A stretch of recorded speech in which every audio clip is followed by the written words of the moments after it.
Hello friends, তোমাদের আমান teaching একাডেমির প্রত্যেকে স্বাগত জানিয়ে নিয়ে এলাম আজকে খুবই গুরুত্বপূর্ণ একটা ভিডিও। যে ভিডিওটা প্রায় 5 to 12 অর্থাৎ যত স্টুডেন্ট আছে সবারই একটা প্রবলেম যে স্যার ইংলিশ স্পেলিং তো বুঝে নিলাম, কিন্তু যখন লিখছি সে লেখার সময় প্রবলেম হচ্ছে। মানে আমি একটা ইংলিশ শব্দ মনে রাখলাম, মনে রাখার পর 2-4 দিন পর যখন ওটাকে লিখছি তখন আর লিখতে পারছি না। এই প্রবলেমটা প্রায় সবারই, স্টুডেন্টস থেকে বড় যারা কম্পিটিটিভ এক্সাম দেয় কিংবা সবারই হয়, আমারও হয় এটা। তো এই প্রবলেমটাকে সলভ করার জন্য আমি 5টি পদ্ধতি নিয়ে এলাম। এই 5টি পদ্ধতি যদি তোমরা অ্যাপ্লাই করো তাহলে তুমি আর জীবনে কখনো ইংলিশ স্পেলিং ভুল করবে না। এবং লাস্টের যে পয়েন্টটা বলবো সেটা সবচেয়ে গুরুত্বপূর্ণ, কারণ এই পয়েন্টটা সবাই বলবে। তো খুবই গুরুত্বপূর্ণ একটা ভিডিও হতে চলেছে। তো ভিডিওটা অবশ্যই শেষ পর্যন্ত দেখো এবং ভালো লাগলে অবশ্যই চ্যানেলকে সাবস্ক্রাইব করো। এরকমই একটা নতুন নতুন ফ্যাক্ট ভিডিও এবং এডুকেশনাল ভিডিও এই চ্যানেলে পেয়ে যাবে। তো অবশ্যই চ্যানেলটাকে সাবস্ক্রাইব করো।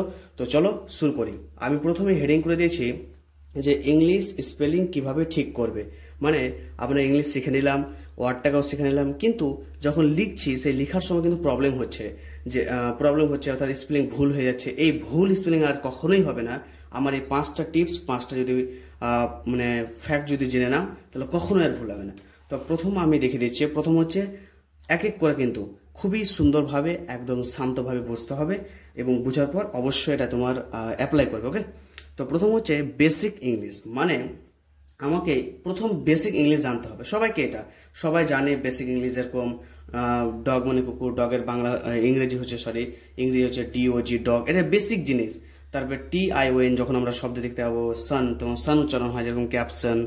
TURE অর্থাৎ চার, এই চার উচ্চারণ হয় তখন আমরা শব্দ বলি ক্যাপচার। মানে এরকম বেসিক জিনিস সবাই আমরা জানি। বেসিক সাইকেল ইংরেজি কি CYCLE, মানে বেসিক জিনিস সবাই জানি। এই বেসিকটা জানতে হবে, কারণ বেসিক না জানলে স্পেলিং ভুল হবে না। আমি যদি কিছু নাই জানি তো আমার কি ভুল হবে না।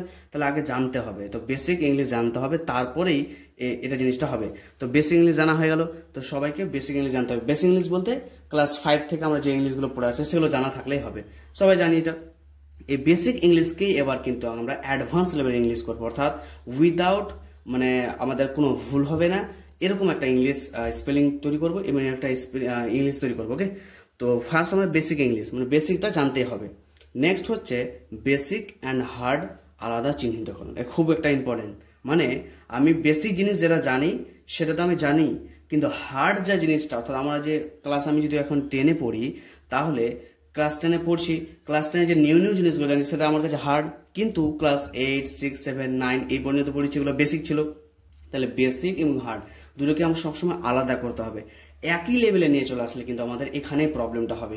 আমাকে সবসময় আলাদা করে রাখতে হবে, আলাদা করলে তাহলে হবে। যেরকম আমরা বেসিক জিনিসটা কি জানি, যেরকম ডাউনলোড। আমরা ডাউনলোড যেরকম একটা, আমি দুটো শব্দ নিয়েছি তোমাদের বোঝানোর জন্য, এগুলো লিখে নিয়েছি। লেখার কারণ হচ্ছে সময়টা যাতে বেঁচে যায়। ওকে, তো না লিখেছে ডাউনলোড আমরা সকলেই জানি, খুব একটা বেসিক জিনিস, সিম্পল একটা ওয়ার্ড।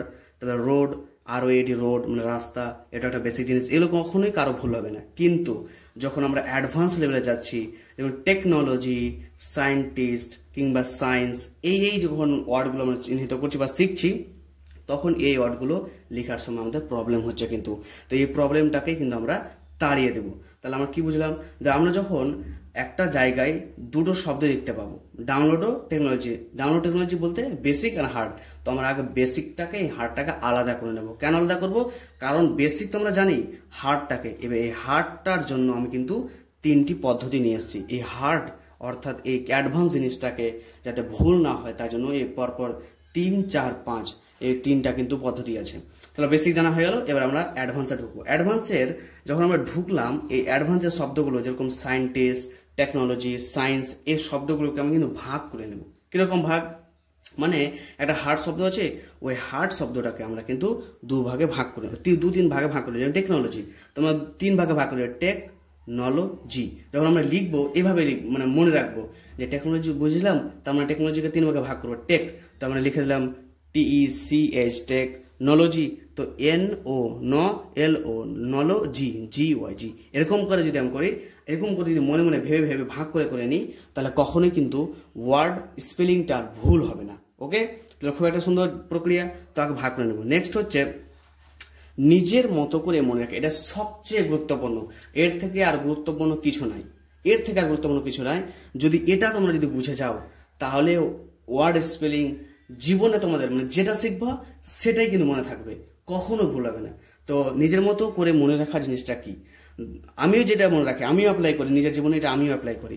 তো ব্যাপারটা হচ্ছে যেরকম আমি লিখি বিজনেস, যদি BUSINESS, বিজনেস, এই বিজনেসটা তো লিখে নিলাম, কিন্তু আমি নিজের কথা মনে রাখবো। আমিও নিজে করি, তোমাকে যখন বোঝাচ্ছি আমি নিজে অ্যাপ্লাই করি নিজের জীবনে।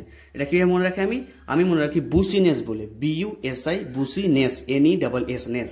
তো এইভাবে আমি এটা বলবো না, কারণ যদি আমাকে জিজ্ঞেস করে যে বিজনেস বানানটা বলতো, তো আমি আর বলবো না যে বুসিনেস, আমরা বলবো বিজনেসই। কিন্তু আমি লিখার সময় কিন্তু মনে মনে ভেবে নেব যে আমি বুসিনেস হিসাবেই সেটাকে লিখবো। তো BUSI, বুসি, NESS, এটা হচ্ছে সবচেয়ে গুরুত্বপূর্ণ। এটা হচ্ছে সবচেয়ে, তাহলে তুমি যেটাকে যেভাবে মনে রাখতে পারো, মনে রাখার ব্যাপারটাই হচ্ছে মেন কথা। তাহলে তুমি যেভাবে মনে রাখতে পারো, এই নিজের মতো মনে রাখতে পারলে কিন্তু ওয়ার্ড স্পেলিং আর জীবনে ভুল হবে না। এবং সব শেষে হচ্ছে প্র্যাকটিস, মানে তুমি যে ওয়ার্ডগুলোকে জানলে সেই ওয়ার্ডগুলোকে বারবার প্র্যাকটিস করো, এবং প্র্যাকটিস করলে দেখবে আর কখনো ভুল হবে না। এই 5টা জিনিসকে তুমি যদি অ্যাপ্লাই করো, তো 5টা জিনিসের মধ্যে 2টো হচ্ছে আমাদের বেসিক, এই বেসিকটা তো আমরা জেনে নিলাম, এবং 3টা হচ্ছে হার্ডের জন্য। এই হার্ড 3টা এবং বেসিক 2টো, এই জিনিসগুলো যদি তুমি জেনে নাও, তাহলে আর কখনোই ইংলিশ স্পেলিং ভুল হবে না। কি বুঝতে পারছো তো? ভালো লাগলো তো? যদি ভালো লাগে অবশ্যই লাইক, সাবস্ক্রাইব করে দাও, এবং এরকমই সুন্দর সুন্দর ভিডিও যেটা তোমাদের উপকৃত করবে, ভিডিও পাওয়ার জন্য অবশ্যই চ্যানেলটাকে সাবস্ক্রাইব করো। ঠিক আছে, তাহলে বাই, আবার আসছি নতুন একটা ভিডিও নিয়ে। Thank you so much.